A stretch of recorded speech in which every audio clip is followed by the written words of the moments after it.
पारंपरिक पद्धतीने जो दसरा मेळावा नारायणगडावरती होत आहे त्याची जय्यत अशी तयारी चालू आहे मित्रांनो।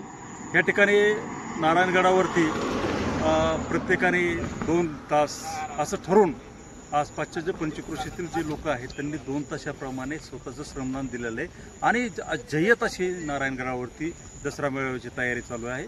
आणि त्याचं गेल्या वर्षीपासून आपण पाहतोय प्रमुख आकर्षण जे असतं ते म्हणजे मनोजदादा जरांगे पाटील हे या ठिकाणी गेल्या वर्षीपासून या ठिकाणी नारायणगडावरती येतात।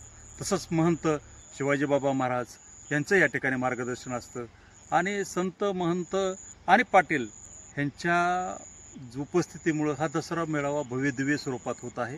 ह्या ठिकाणी भव्यदिव्य स्वरूपात समाज येतो आणि त्या ठिकाणी भव्यदिव्य स्वरूपात या ठिकाणी असं तयारी चालू आहे। त्या ठिकाणी आजची परिस्थिती आपण पाहतोय की महाराष्ट्रामध्ये नव्हे तर प्रत्येक जिल्ह्यामध्ये आज ओला दुष्काळ पडलेला आहे।